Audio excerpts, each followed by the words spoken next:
Bonjour et bienvenue sur math-sup.fr. Dans cette vidéo, je vais vous apprendre à trouver le sup ou l'inf d'un ensemble donné et à le démontrer formellement. La vidéo sera divisée en deux parties. Dans la première partie, je vais utiliser uniquement la définition du sup et de l'inf non formelle, c'est-à-dire sans utiliser les pour tout epsilon, etc. Et dans la deuxième partie, je vous donnerai un exemple où on utilisera les epsilon. Alors je vous rappelle rapidement ce que sont les définitions non formelles du sup et de l'inf. Si vous prenez X un sous-ensemble de R, alors je vous rappelle que le sup de X, c'est le plus petit des majorants de grand X. Et l'inf de grand X, c'est le plus grand des minorants de grand X. Dans cette vidéo, vous devrez impérativement savoir ce que c'est qu'un majorant. Alors je vous le rappelle très rapidement. M major grand X, si et seulement si, pour tout X appartenant à grand X, X est plus petit que grand M. Et on utilisera aussi la définition d'un non-majorant, c'est-à-dire la négation de cette phrase-là. Donc M ne majore pas grand X, si et seulement si. Donc si on prend la négation de ceci, c'est il existe un X appartenant à grand X, tel que petit x est strictement plus grand que grand M. Chose qu'on lira, eh bien, le grand M peut être strictement dépassé par un élément de grand X. Évidemment, on peut écrire la même chose pour un minorant, je vous laisse faire sur une feuille de papier chez vous. Commençons avec ce premier exemple.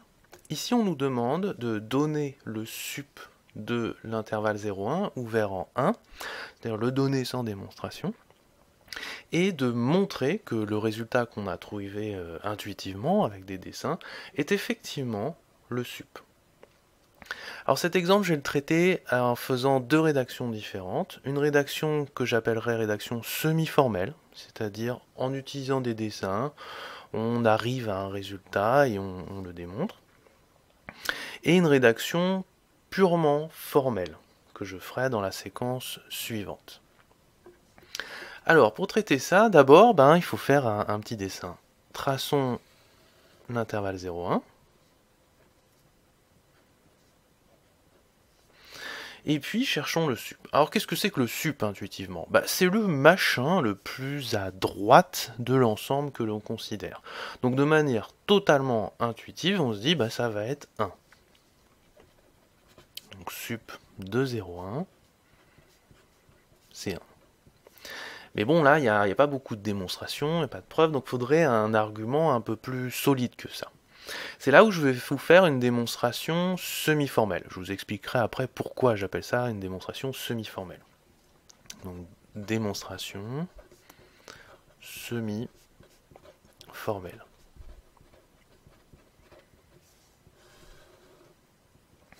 La démonstration semi-formelle repose sur la définition du sup. Qu'est-ce que c'est que le sup? C'est le plus petit des majorants. Alors, essayons de voir quels sont les majorants de cet ensemble.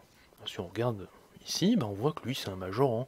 Lui aussi, lui aussi, lui aussi. Donc, si on devait déterminer tous les majorants possibles, on verrait que c'est tout cet ensemble-là. Donc, on va dire l'ensemble des majorants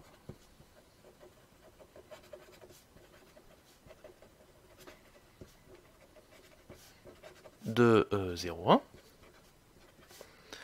eh bien, c'est tout simplement l'intervalle 1 plus l'infini. Maintenant, qu'est-ce que c'est que le sup? Le sup, c'est le plus petit de tous les majorants. Eh bien, le plus petit majorant, eh bien, on voit que c'est 1. Le plus petit majorant est donc 1. Conclusion, le sup de l'intervalle 0,1 ouvert en 1 est égal à 1. Alors vous allez me dire, mais pourquoi c'est pas rigoureux, ça marche bien, pourquoi c'est seulement semi-formel? Alors c'est semi-formel parce que j'ai affirmé, sans le démontrer, que l'ensemble des majorants, c'est lui. Mais j'ai pas fourni de preuve à ça, j'ai juste regardé le dessin et j'ai dit ouais, on voit bien que c'est l'ensemble des majorants.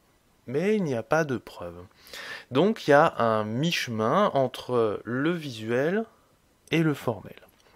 Alors si maintenant vous voulez une preuve réellement formelle, c'est ce que je vais vous donner dans la séquence qui suit.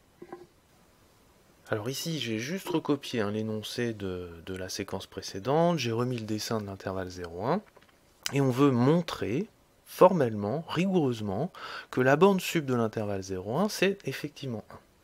Donc là encore, j'ai remis la définition du sup, et j'ai rajouté ce petit résultat que j'avais mis en préambule, M ne majore pas l'ensemble grand X si vous pouvez trouver un élément de l'ensemble grand X qui est strictement au-dessus de grand M.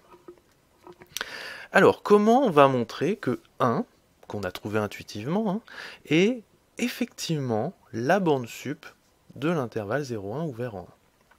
Alors, examinons la définition du sup. Le sup, c'est quoi? C'est un majorant, et c'est le plus petit possible.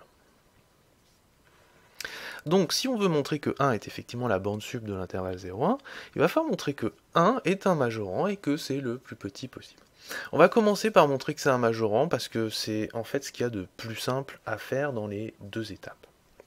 Donc première étape, 1 majore l'intervalle 0,1. Alors pourquoi c'est vrai? Alors sur un dessin, on voit immédiatement, vous voyez, tous les éléments qui sont dans l'intervalle sont plus petits que 1. Et ben, il suffit juste de l'écrire avec des quantificateurs. Pour tout x dans l'intervalle 0,1, x est compris entre 0 et 1, donc en particulier, il est inférieur ou égal à 1. Alors il est même strictement plus petit que 1, mais pour un majorant, j'ai juste besoin de inférieur ou égal.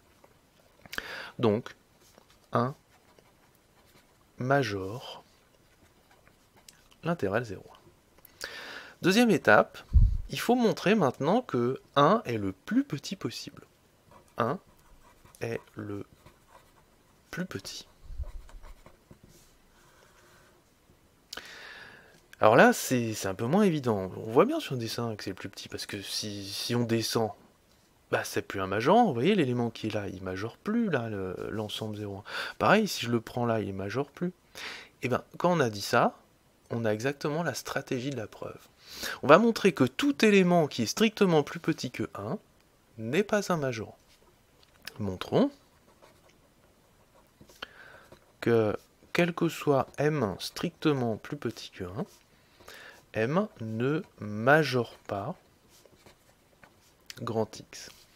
Alors là, il faut se souvenir, qu'est-ce que ça veut dire m ne majore pas grand X? Ça veut dire que à chaque fois, je vais pouvoir trouver un élément de l'ensemble. Alors ici, grand X, c'est 0,1. À chaque fois, je vais pouvoir trouver un élément de l'ensemble qui est strictement au-dessus de grand M. Alors je vais distinguer deux cas de figure. Les M qui tombent ici et les M qui tombent là. Je vous rappelle, les M doivent être strictement plus petits que 1. Donc ils peuvent être soit là, soit là. J'expliquerai après pourquoi je fais deux cas de figure. Alors premier cas de figure, si M est strictement négatif.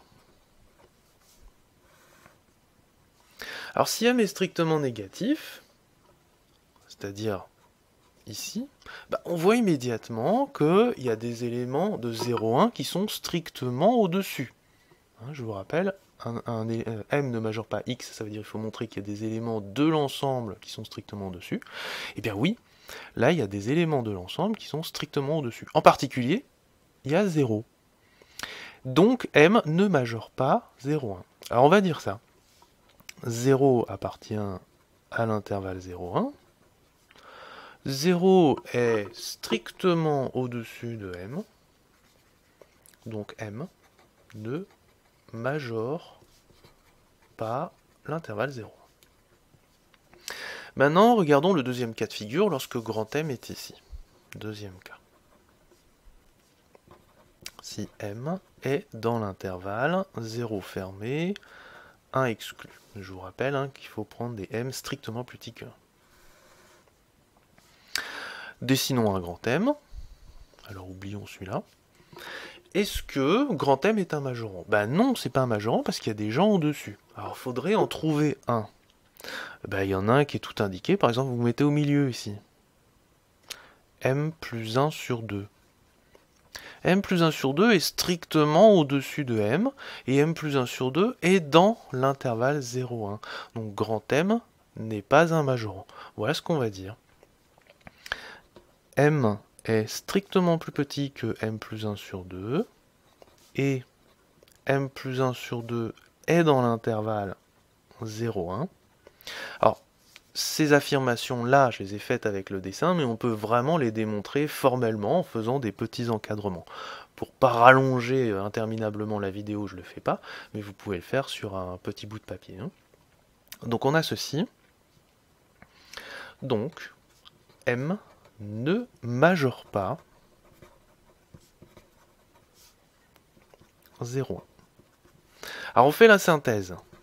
Donc, lorsque M est strictement négatif, il ne majore pas 0,1. Lorsque M est dans 0,1, il ne majore pas 0,1. C'est-à-dire ça marche ni ici, ni là. Donc en fait, ça ne marche pour aucun M strictement plus petit que 1. Donc pour tout M strictement plus petit que 1, M ne majore pas l'intervalle 0,1. Par conséquent, 1, c'était bien le plus petit. Donc, 1 est le plus petit des majorants de 0,1. Et le plus petit des majorants de 0,1, c'est en fait la borne sup. Conclusion, le sup de 0,1, c'est égal à 1. Et on a démontré formellement que le sup était bien égal à 1. Alors, je voulais juste revenir pour vous dire pourquoi il y a deux cas de figure là. Pourquoi l'argument, par exemple, qui est ici, ne marche pas tout le temps. Vous voyez, j'avais pris un M et je m'étais mis au milieu.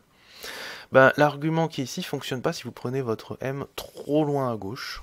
Regardez, si vous prenez M ici, et si vous mettez au milieu de grand M et de 1, votre M plus 1 sur 2, il est à peu près ici. Et vous voyez, alors M plus 1 sur 2, il est bien strictement plus grand que M. Mais pour que ça ne marche pas, il faudrait que M plus 1 sur 2 soit dans l'intervalle. Je vous rappelle, hein, on cherche un élément de l'ensemble qui est strictement au-dessus de M. Donc l'élément trouvé, il est bien strictement au-dessus de M, mais il n'est pas dans l'ensemble.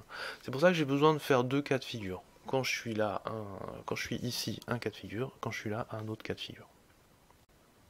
Alors considérons ce nouvel exemple. Cette fois-ci, je vais vous demander de trouver un inf visuellement et de le démontrer. Et comme dans le cas de figure précédent, on va faire une démonstration semi-formelle et une démonstration formelle. Premièrement, pour trouver l'inf, il va falloir dessiner l'ensemble. Alors, je vais placer 0 sur mon dessin, mais alors faites attention, hein, 0 n'est pas dans cet ensemble-là, puisque vous voyez, vous avez tous les 1 sur n, et il n'y a aucun moyen d'atteindre 0 avec 1 sur n. Donc c'est juste pour me repérer. Si vous prenez n égale 1, vous avez 1 sur 1, donc 1 est dans x. Si vous prenez n égale 2, vous avez 1 demi, donc 1 demi est dans x. Si vous prenez n égale 3, vous avez que 1 tiers est dans x. Puis après un quart, un cinquième, un sixième, un septième, un huitième, etc. Donc l'ensemble x, c'est tous ces points-là, tous ces petits points qui tendent vers 0. Mais attention, j'insiste bien, 0 n'est pas dans grand X. Alors si on devait vous dire quelle est la borne inf de manière totalement intuitive. La borne inf, c'est le truc le plus à gauche possible. Alors le truc le plus à gauche, c'est 0 en fait. Alors je vous rappelle, une borne inf n'est pas nécessairement dans l'ensemble, ça peut être juste à côté. Et c'est exactement ce qui se passe ici. La borne inf, c'est le truc le collé le plus à gauche, c'est 0. Donc ça, c'est l'approche intuitive. Maintenant, on aimerait une démonstration un chouïa plus rigoureuse. Donc on va faire comme tout à l'heure une démonstration semi-formelle. Démo semi-formelle. On va partir de la définition de la borne inf. La borne inf nous dit c'est le plus grand des minorants. Donc on va chercher tous les minorants de l'ensemble grand X. Alors quand on regarde les minorants, ah bah oui, il y a lui. Ouais, lui, il est plus petit que tous les autres. Il y a lui aussi, lui aussi, lui aussi, etc. Donc si on cherche tous les minorants, bah intuitivement, ça a l'air d'être ça, là. Tout cet ensemble-là. On va l'écrire. L'ensemble des minorants de grand X est l'intervalle moins l'infini 0. Maintenant, la borne inf, c'est le plus grand des minorants, donc on va chercher le plus grand élément de cet ensemble-là. Bah, le plus grand, c'est 0. Le plus grand des minorants est 0, donc la borne inf de x est égale à 0. Et je répète, hein, c'est une approche semi-formelle parce que on a mixé le visuel à cet endroit-là, on a affirmé sans démontrer que l'ensemble des minorants c'est ceci. On l'a mixé avec la définition abstraite de l'inf pour en déduire le résultat. Maintenant, on va passer à la démonstration formelle pure et dure. Alors ici, j'ai juste recopié l'énoncé, refait rapidement le petit dessin de tout à l'heure, rappelé la définition de l'inf, et j'ai rajouté ce petit résultat. M ne minore pas l'ensemble grand X si vous êtes capable de trouver un élément dans l'ensemble grand X qui est strictement en dessous de M. On va s'en servir exactement comme dans le premier exemple où on avait utilisé M ne majore pas grand X. Alors si vous voulez essayer de produire une rédaction, vous pouvez y aller, hein, c'est exactement comme le premier exemple, c'est la même stratégie, sauf qu'au lieu de travailler avec des majorants, on va travailler avec des minorants. Il y aura quand même un endroit, un petit passage, un petit peu technique pour la démonstration. Mais en dehors de ce petit passage, toute la structure est la même. Alors, il faut montrer que 0, le 0 qu'on a trouvé visuellement, est effectivement la borne inf de grand X. Pour faire ça, il faut montrer que, alors je vous rappelle, hein, la borne inf, c'est le plus grand des minorants, donc il faut montrer que 0 est un minorant, et que c'est le plus grand des minorants. Donc deux étapes. Première étape, 0 minore grand X. 0 est un minorant de grand X. Alors regardons grand X. Dans grand X, vous avez des éléments de la forme 1 sur n avec n des entiers naturels. Les entiers naturels, eh bien, ils sont tous positifs, donc les 1 sur n aussi. Et donc, tous les éléments de grand X sont au-dessus de 0. Ou, ce qui revient au même, 0 est en dessous de tous les éléments de grand X, ça veut dire que 0 minore grand X. Alors il faut écrire ça formellement, mais c'est très facile. Hein. Vous dites, pour tout n dans n étoiles, 1 sur n est positif, c'est-à-dire 0 est en dessous de tous les éléments de grand X. Donc 0 minore grand X. Maintenant, on passe à l'étape la plus difficile. Il faut montrer que 0, c'est le plus grand de tous les minorants. Donc deuxième étape, 0 est le plus grand minorant. Alors, pour montrer que c'est le plus grand minorant, eh ben, il suffit de montrer qu'il n'y a pas de minorant plus grand que lui. Ça veut dire qu'à chaque fois que je prends un élément qui dépasse strictement 0, ça n'est plus un minorant. Donc on va montrer que pour tout petit m strictement positif, petit m ne minore pas x. Et on va utiliser cet encadré là. Comme pour le premier exemple, on va distinguer deux zones.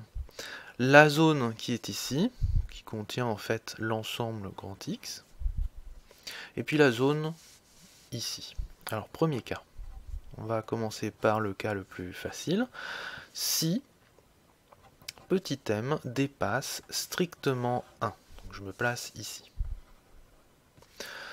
Regardons sur un dessin. Plaçons un petit m.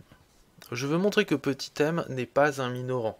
Ça veut dire qu'il existe un élément de l'ensemble grand X qui est strictement en dessous de petit m. Alors regardons, petit m est strictement au-dessus de 1, et 1 est dans grand X. Il est donc strictement en dessous de petit m. Petit m ne peut pas être un minorant. On écrit ça. 1 est dans grand X. 1 est strictement en dessous de petit m. Donc, m ne minore pas grand X. Maintenant, on va passer au cas le plus difficile, lorsque je me balade ici. Deuxième cas. Si m, alors il faut que m soit strictement positif, donc je vais prendre 0 exclu et 1 inclus, parce que je ne l'avais pas pris dans le premier cas. Si m est dans cet intervalle, alors essayons de visualiser. Si par exemple petit m est ici, ah bah c'est pas un minorant, puisque vous voyez 1 demi est strictement en dessous. Si m par exemple était ici, ah bah c'est pas un minorant, parce qu'il y a 1 tiers qui est strictement en dessous. Et si m est là, etc., etc. Le problème c'est qu'à chaque fois, il y a un élément, mais qui va être différent en fonction de la position de m dans cet ensemble. Alors c'est pas évident. Alors on va essayer de retraduire ça formellement. Qu'est-ce qu'on veut montrer finalement? On veut montrer qu'il existe un élément de grand X qui est strictement dessous de petit m.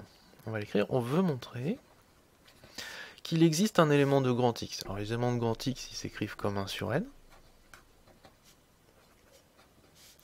Tel que 1 sur n est strictement plus petit que petit m.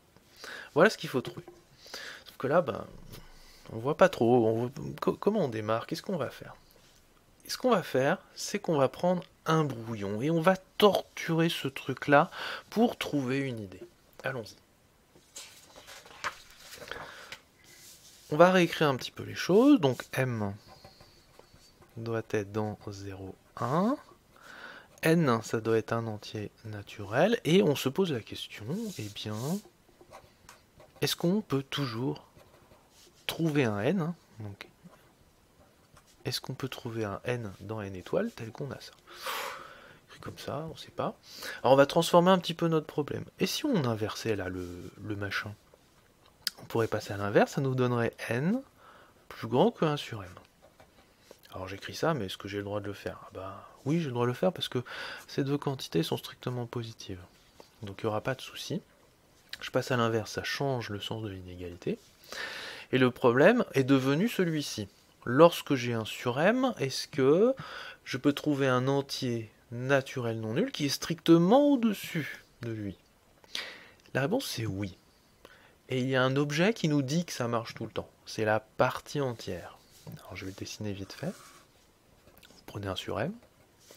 Et vous savez automatiquement que 1 sur m est compris entre la partie entière de 1 sur m et strictement plus petit que la partie entière de 1 sur m plus 1. Donc vous avez bien que 1 sur m est plus petit que lui. Cet objet-là, vous savez que c'est un entier relatif. Ah oui, mais vous me dites, bah ouais, mais ça va pas. Ça va pas, moi je veux un entier naturel. Ah oui, mais lui il est positif là, moins 1 sur m. Comme il est positif, ben lui ça va être un entier naturel, c'est-à-dire un entier positif. Vous rajoutez 1 à lui. Ah bah vous êtes sûr qu'il est non nul. Et ben ça commence à être pas mal. 1 sur m va être plus petit que cette chose-là. Cette chose-là, je vais l'appeler petit n. Et j'aurai gagné en revenant en arrière. Alors là, vous êtes peut-être un petit peu paumé, mais c'est normal. C'est mon brouillon, c'est sale, c'est écrit dans tous les sens. Mais l'idée essentielle, c'est de retenir que j'ai trouvé un n, qui va être celui-ci. Alors je vais l'écrire proprement dans la rédaction. Et peut-être que là, vous arriverez à mieux comprendre ce qui s'est passé.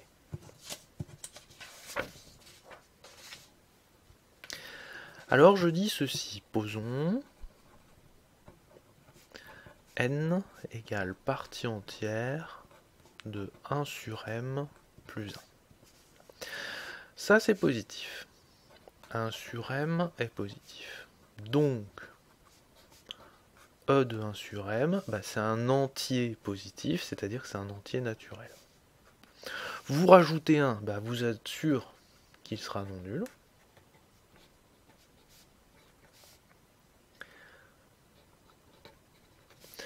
Et ça, je l'ai appelé n. Donc n appartient à n étoiles. Ensuite, 2 plus, ça c'est par propriété de la partie entière. Vous savez que 1 sur m, c'est toujours strictement plus petit que la partie entière de 1 sur m plus 1. Alors je vous rappelle, je l'ai appelé n. Vous inversez cette chose-là, c'est possible parce que ces deux choses sont positives. Donc ça fait m qui va être strictement plus grand que 1 sur n. Faut pas oublier d'inverser le sens de l'inégalité. Et qu'est-ce que vous avez montré? Que m est strictement au-dessus de 1 sur n. 1 sur n, c'est un élément de x. Et poum, on a gagné. C'était exactement ce qu'on voulait là. M est au-dessus d'un élément de grand X. Donc M ne minore pas grand X. Donc M ne minore pas grand X.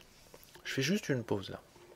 Ça, c'est pour ceux qui s'arrachent les cheveux et qui se disent « Waouh, je vais jamais penser à un truc pareil ». Ne vous inquiétez pas. En général, quand on aborde la borne inf et la borne sup, c'est plutôt en début d'année. Mais c'est des choses que vous allez revoir quand vous jouerez avec des limites de suite ou des limites, des limites plus ou moins sophistiquées. Et petit à petit, ces idées-là, elles vont venir à votre esprit. Mais il faut que vous les ayez vues quelques fois avant d'être à l'aise là-dedans. Donc pas de stress. Lisez bien les étapes, lisez bien comment j'ai trouvé ces idées-là. Et puis après, petit à petit, on finit par apprendre. Alors, je continue ma preuve. Donc si m est strictement plus grand que 1, ça ne peut pas être un minorant. Si m est dans 0,1, ça ne peut pas être un minorant. Donc pour tout m strictement positif, ça ne sera pas un minorant. Donc pour tout m strictement positif, m ne minore pas x. Conclusion, 0 c'est bien le plus grand. Donc 0 est le plus grand. Donc la borne inf de x, c'est bien égal à 0. Et on a fini avec cet exemple. Dans la première partie de la vidéo, nous n'avons utilisé que la définition non formelle de l'inf et du sup. On disait à chaque fois c'est le plus petit des majorants ou le plus grand des minorants. Maintenant, j'aimerais vous donner un exemple qui utilise la caractérisation du sup ou de l'inf.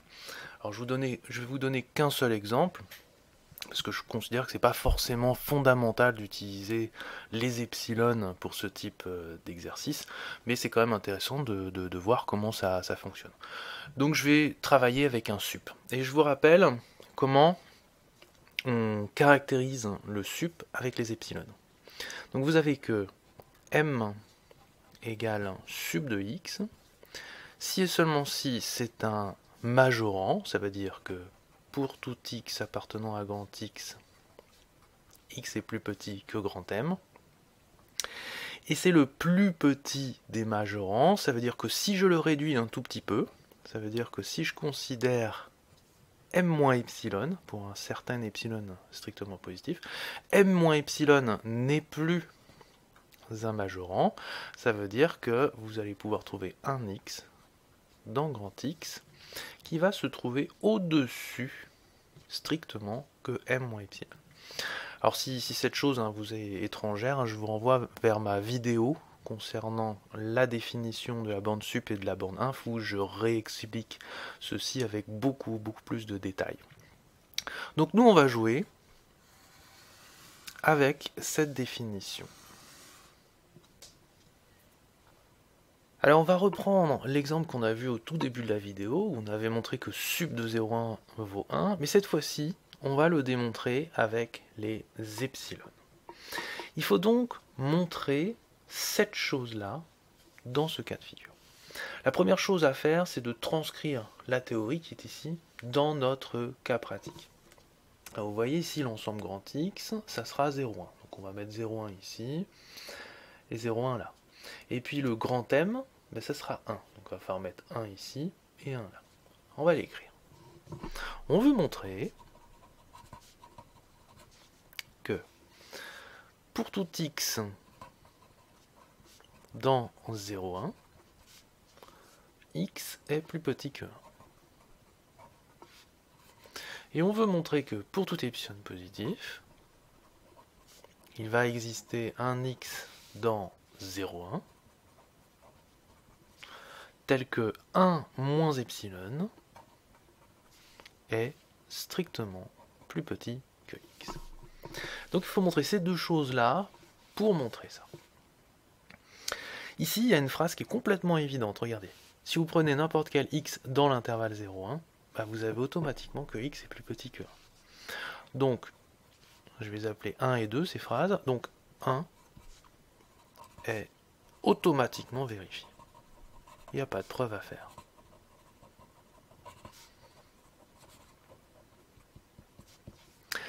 La chose sur laquelle on doit se concentrer, c'est cette seconde phrase. Il faut montrer que cette phrase est toujours vraie. Alors, essayons de la lire ensemble. On se donne un epsilon positif. Alors, la quantité 1 moins epsilon doit pouvoir être dépassée par un x, dépassée strictement par un x qui est dans 0,1. Pour tout epsilon strictement positif, la quantité 1 moins epsilon doit pouvoir être strictement dépassée par un élément de 0,1. Voilà ce que ça veut dire, cette chose-là. Alors, on va regarder sur un dessin. Donc là, on met notre intervalle, 0,1, et on va regarder 1 moins epsilon. Alors, epsilon est strictement positif, hein, donc quand vous enlevez du epsilon, vous avez par là. Imaginons par exemple que 1 moins epsilon tombe ici. Ah bah ouais, c'est strictement dépassé par 0. Et 0 est un élément de 0. Ça a l'air de marcher lorsque epsilon est assez grand. Si maintenant moins 1 moins epsilon tombe ici, ah bah oui, ça marche aussi. Si je prends un élément au milieu là, il va être strictement dépassé par... il va strictement dépasser 1 moins epsilon. Et vous voyez là, l'argumentaire que je suis en train de faire sur le dessin, il correspond exactement à l'argumentaire qu'on a employé pour démontrer ceci, mais avec l'autre définition du sup. Et vous allez voir qu'il y a un parallèle complet entre les deux approches. Alors allons-y, on a deux cas de figure. Soit epsilon est assez grand. Qu'est-ce que ça veut dire assez grand? C'est-à-dire qu'on a poussé au-delà de 1, et puis on a grandi, enfin on a poussé vers la gauche. Donc c'est lorsque epsilon est strictement plus grand que 1. Donc premier cas, si epsilon est strictement plus grand que 1. Alors qu'est-ce qui se passe? On va regarder ce 1 moins epsilon. Moins epsilon, eh bien c'est plus petit que moins 1. Et donc 1 moins epsilon, c'est strictement plus petit que 1 moins 1, c'est-à-dire 0. Qu'est-ce qu'on vient de montrer? Alors, je vais le réécrire, que ce soit plus joli. 1 moins epsilon, strictement plus petit que 0. On vient de montrer que 1 moins epsilon est strictement plus petit qu'un élément, 0, qui est dans 0. Ça marche. Alors on fait une sorte de petite synthèse de ceci. Donc, pour tout epsilon strictement plus grand que 1, il existe un x, ici c'est 0, qui appartient à 0,1, vérifiant 1 moins epsilon strictement plus petit que x. C'est le cas facile, exactement comme le premier exemple que je vous ai donné dans la vidéo. Ensuite, deuxième cas de figure. Là, c'est quand on ne pousse pas trop le epsilon. Donc le 1 moins epsilon va tomber ici. Donc c'est lorsque epsilon est strictement positif et plus petit que 1. Alors le 1 moins epsilon, ici, il y a de la place à ce niveau-là. Alors on a envie de trouver un x qui le dépasse. Et sur le dessin, on va se mettre au milieu des deux. Alors si on cherche le milieu, il faut faire 1 moins epsilon plus 1 sur 2. Alors si on calcule un petit peu, ça va faire 2 moins epsilon sur 2, ça va faire 1 moins epsilon sur 2. Alors, effectivement, hein, 1 moins epsilon est strictement plus petit que 1 moins epsilon sur 2. Bon, je ne fais pas les détails, hein, vous pouvez le faire vous-même en faisant en comparant epsilon et epsilon sur 2. De plus, 1 moins epsilon sur 2 appartient à l'intervalle 0,1. Alors ça paraît à peu près évident, hein, vous prenez 1, vous le décalez un tout petit peu, et vous restez encore dans cet intervalle. Là encore, il faudrait faire une preuve propre, mais je ne veux pas rallonger encore la vidéo, donc je considère que c'est une affirmation évidente, mais il faudrait faire des détails. Donc on a ceci et cela. Donc on a montré que 1 moins epsilon pouvait être strictement dépassé par un élément de 0,1, ce qui va répondre positivement à cette phrase-là. Donc on fait la synthèse. Donc pour tout epsilon qui est coincé entre 0 et 1, strictement 0, il existe un x, ici c'est 1 moins epsilon sur 2, qui est un élément de 0, vérifiant 1 moins epsilon plus petit strictement que x. Donc, lorsque epsilon est plus grand que 1, vous savez qu'il existe un x qui dépasse strictement. Lorsque epsilon est compris entre 0 strict et 1 large, vous savez qu'il y a un x qui dépasse strictement. Donc, quand vous êtes là ou quand vous êtes là, ça marche tout le temps. Donc, ça marche aussi pour tous les epsilon strictement positifs. Pour tout epsilon strictement positif, il existe un x dans 0,1 tel que 1 moins epsilon est strictement plus petit que x. Donc 2 est vérifié. Et on vient de démontrer avec cette caractérisation du sup ce résultat que l'on avait déjà démontré avec une autre approche. Alors dans cette vidéo, je vous ai appris comment attaquer un problème du type on vous donne un x avec une formule, puis deviner visuellement quel est le sup et l'inf. Donc le sup c'est le truc le plus à droite, ou l'inf c'est le truc le plus à gauche. Et puis une fois qu'on a trouvé ça visuellement, le démontrer formellement. Alors vous avez vu, il y a plusieurs niveaux de rédaction pour montrer que l'objet qu'on a trouvé est bien un sup ou un inf. Vous avez une rédaction semi-formelle, c'est-à-dire qui fait intervenir du visuel dans la démonstration, et une démonstration qui est purement formelle. Alors vous dites peut-être, oui mais moi je dois faire quoi en vrai? Je dois utiliser laquelle?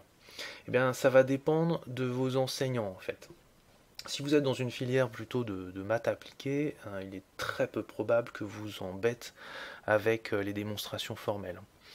Donc on vous dirigera soit sur le fait de comprendre intuitivement ce que c'est le sup ou l'inf, soit de faire une démonstration semi-formelle.